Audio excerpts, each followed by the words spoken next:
నంద్యాల శివారులో మహిళ అనుమానాస్పద మృతి. నంద్యాల శివార్లోని బాబానగర్ లో నిర్మితమవుతున్న ఓ ప్రైవేట్ ఇంటర్నేషనల్ స్కూల్లో భవన కార్మిక విభాగంలో పనిచేస్తున్న ఛత్తీస్గఢ్ కు చెందిన లక్ష్మి అనుమానాస్పద స్థితిలో మృతి చెందింది. కుటుంబ సభ్యుల వివరాల ప్రకారం లక్ష్మి రాత్రి భోజనం అనంతరం నిద్రకు ఉపక్రమించింది. అనంతరం రాత్రి 10 గంటల సమయంలో భర్త ఆమెను లేపేందుకు ప్రయత్నించగా స్పందించకపోవడంతో వెంటనే నంద్యాల ప్రభుత్వ ఆసుపత్రికి తరలించారు. అక్కడ వైద్యులు పరీక్షించి ఆమె అప్పటికే మృతి చెందినట్లు నిర్ధారించారు.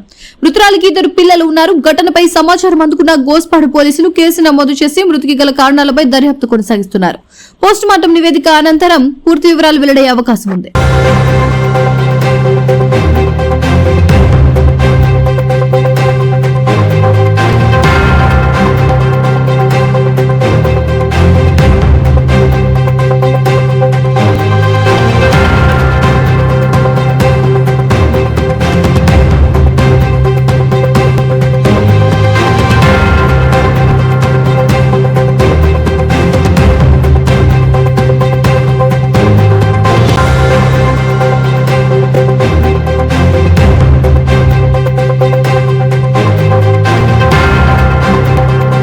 पवन, मेरा नाम पवन, मैं सिविल लाइन पे काम करता हूँ।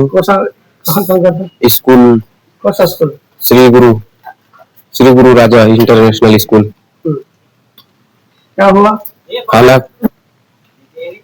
खाना खाने के बाद सोने के टाइम कुछ ऐसा ही कुछ मतलब एहसास हुआ उसको कि मतलब पता नहीं क्या हो गया। फिर हॉस्पिटल लेके आए। उसका नाम लक्ष्मी, एज उसका होगा 28। వీవీడీ న్యూస్ టీవీని తక్షణమే సబ్స్క్రైబ్ చేసుకోండి. నోటిఫికేషన్ కోసం బెల్ ఐకాన్ క్లిక్ చేయండి. మరిన్ని అప్డేట్స్ కోసం ప్రతి ఒక్క కుటుంబానికి ఉచిత ప్రకటనలు వచ్చే విధంగా మీకోసం మీ ముందుకు వీవీడీ న్యూస్ టీవీని ఏపీ 5 నందు 99వ ఛానల్ మరియు యూట్యూబ్ నందు వీక్షించెదరు.